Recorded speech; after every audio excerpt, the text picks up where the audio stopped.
These second graders, 7 and 8 years old, are practicing a play about the life cycle of frogs, which they'll proudly perform for their mothers and fathers on the last day of school.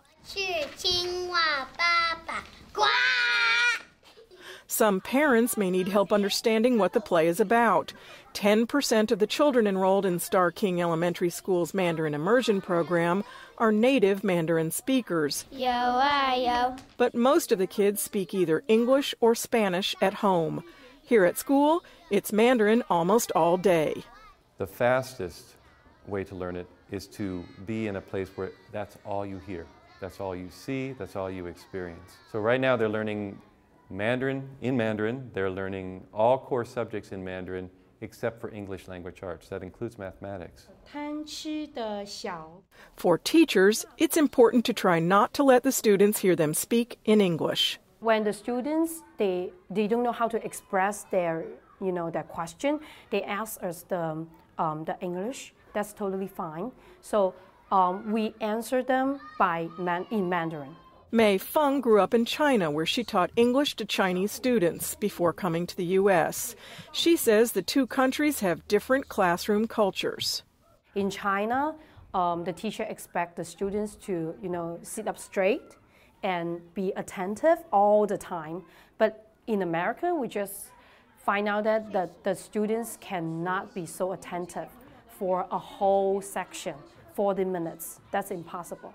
So we have to create lots of activities to help them to learn. Feng says writing is the hardest part of learning Mandarin for American school children. The Chinese character is totally different from the ABCDs.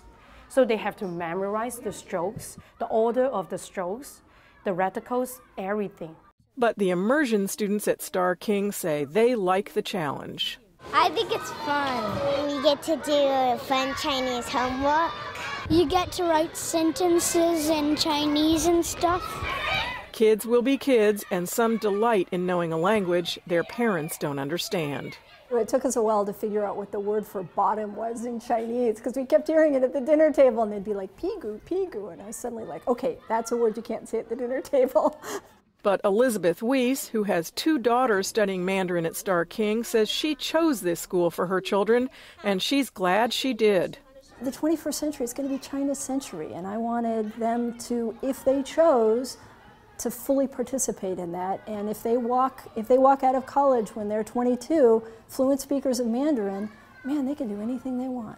The first Mandarin immersion school in the U.S. started in San Francisco 30 years ago. There are now almost 70, and competition for a place at one of the 2 public schools in San Francisco that offer Mandarin immersion can be fierce. San Francisco is home to the largest percentage of Chinese Americans in the United States. Some of these students immersing themselves in Mandarin are looking to the past to connect to the culture of their ancestors.